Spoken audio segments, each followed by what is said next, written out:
Welcome to the deep dive. Today we're going deep into the world of Islamic scholar Javed Ahmed Ghamidi, Oh yeah, Javed Ahmed Ghamidi. a figure known for his progressive interpretations of Islam and sparking quite a bit of debate.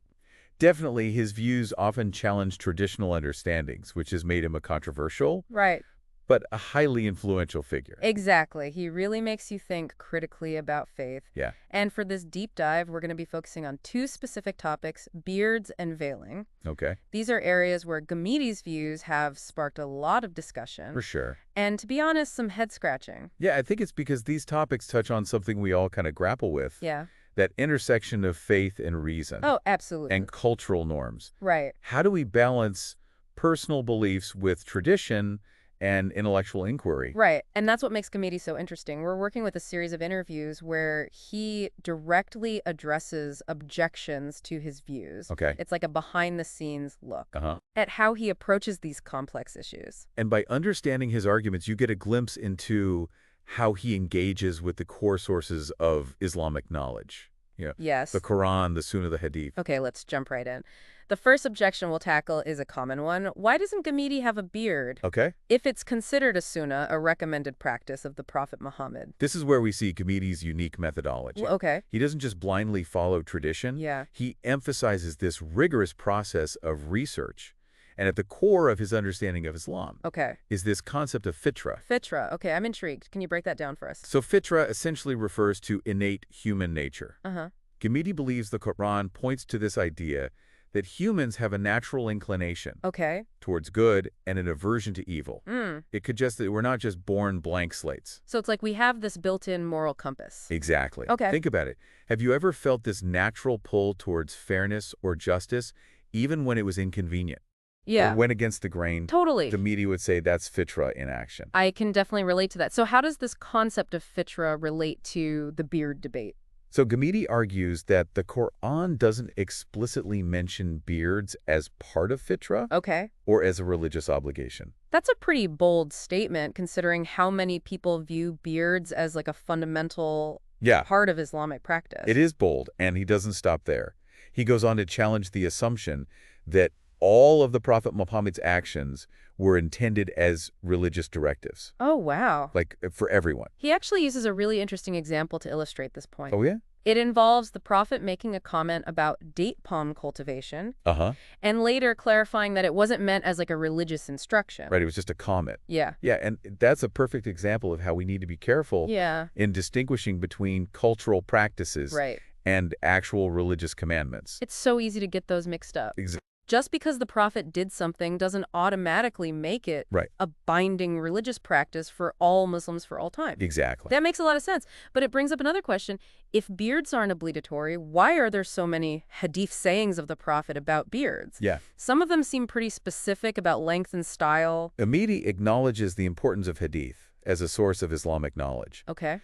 but he also emphasizes the need for careful contextualization and analysis. Remember, these are narrations of the Prophet's words and actions passed down Right. through generations. Yeah. And that transmission process means they can be subject to human error Totally. or misinterpretation. It's like that game of telephone. Exactly. We played as kids. Yes. The message can get totally twisted along the way. Exactly. And Ghamidi even points to a hadith where the narrator admits to forgetting a key detail. Wow. It highlights how inaccuracies can creep into these transmissions.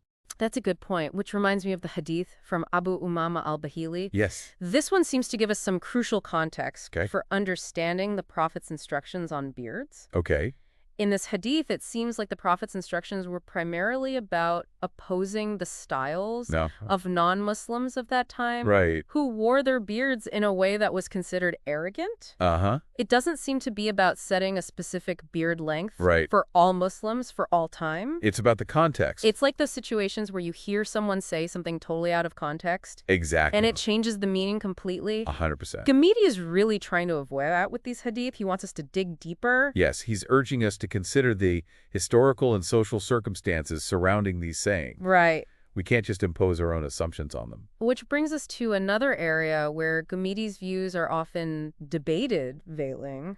He argues that the Quranic verses commonly used to justify strict veiling need to be understood within their historical and social context. Right. And his interpretation of these verses has drawn criticism from scholars like Maulana Maududi, Okay. who accused those arguing against traditional veiling practices Wow. of trying to undermine Islam and blindly imitate Western culture. That's a serious accusation. How does Ghamidi respond to those kinds of accusations? He strongly denies them, emphasizing his own traditional upbringing and the years he's dedicated to researching these topics. He argues that his interpretations come from a deep understanding of Islamic sources, Right. not a desire to conform to Western ideals. Okay, so how does Ghamidi interpret the verses on veiling, specifically those in Surah Atzab? He argues that Surah Atzab was revealed during a time when the Prophet and his family were facing Okay. intense slander and social pressure. Wow. The verses, often interpreted as general commandments for veiling, Right. were specifically directed at the Prophet's wives to protect their reputation Okay. and maintain their unique position. So understanding the charged atmosphere of that specific time Yeah. is crucial to interpreting those verses. Absolutely. Imagine witnessing how a single event can completely change the dynamic Yes. of a community. Uh-huh. That's the kind of context surrounding the verses in Surah Azab. And what's fascinating is that Ghamidi's interpretation, while controversial, is actually supported by a number of other scholars You're right. throughout Islamic history. His views aren't coming out of nowhere. Right. They're part of a larger conversation that's been going on for centuries within Islamic scholarship. Fascinating. Yeah. So we've seen how Ghamidi uses that historical context to understand the verses in Surah Al-Azab. But Right. what about the verses in Surah An-Nur? Okay. Those seem to be directed at a wider audience. Yeah. And talk about veiling in a more general sense. What's Ghamidi's take on those?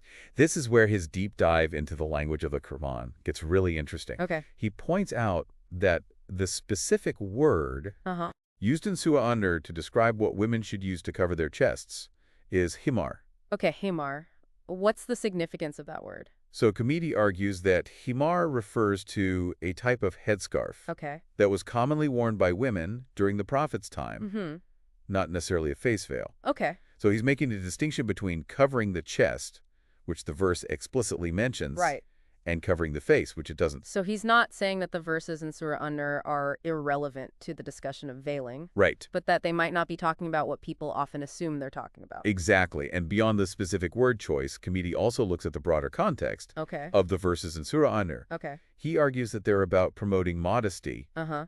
and respectful interactions between men and women, Okay. rather than mandating a specific type of covering. This is starting to sound familiar. Yes. It's like with the beard example, he's looking at the historical context to understand the intent behind the verses. Yeah, Rather than just taking them literally. you got it. He's trying to get at the heart of what the Quran is trying to achieve with these guidelines on veiling. Right.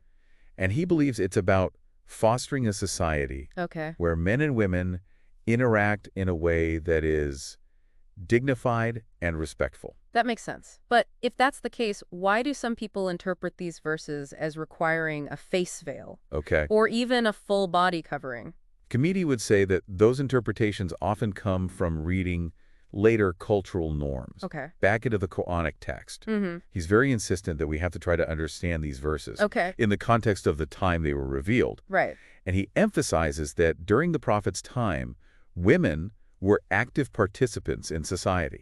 They went out for work, Okay. ran errands, interacted with men in public spaces. So he's painting a picture of a society that was, in some ways, more open and less restrictive than what we often associate Yeah, with traditional interpretations of Islam. that's what his research suggests. Okay. He believes that the Quran's guidelines on veiling Mm-hmm. should be understood in that context as promoting a general sense of modesty and decorum, Right. not as imposing strict seclusion on women. This raises a really interesting question. How much of what we consider Islamic tradition Yes, is actually rooted in cultural practices that developed later rather than explicit Quranic directives? exactly. It's like what we were talking about with the beard and the example of the date palm cultivation. It's exactly that. And Ghamidi is really urging us to be discerning. Yeah. He's not saying that tradition has no value, Right. but he's encouraging us to be critical thinkers Mm-hmm. and to make sure that our understanding of Islam is firmly grounded in the original sources. That's what makes this deep dive so valuable. Right. We're going back to those sources, Yeah. examining them carefully, and trying to understand them for ourselves. Precisely. And as we wrap up our exploration of Ghamidi's views on beards and veiling,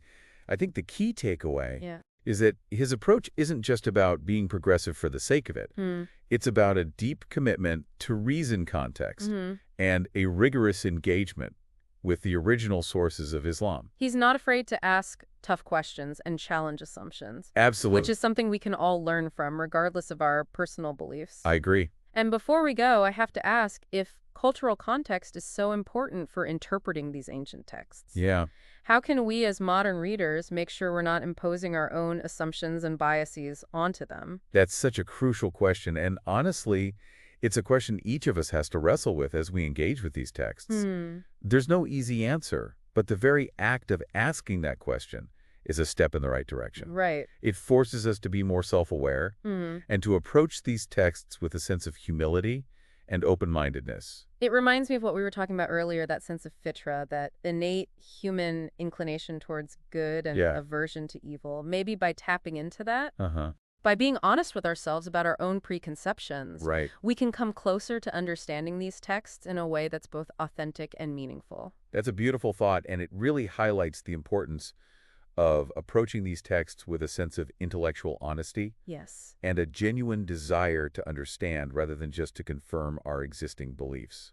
Thanks for joining us on this deep dive into the fascinating world of Javed Ahmed Ghamidi. It's been a pleasure. His approach to Islam is thought-provoking, challenging, and ultimately, I think, very hopeful. I agree. It reminds us that faith and reason aren't mutually exclusive, and that by engaging in a deep, honest exploration of our beliefs, we can arrive at a more fulfilling and meaningful understanding of ourselves and the world around us.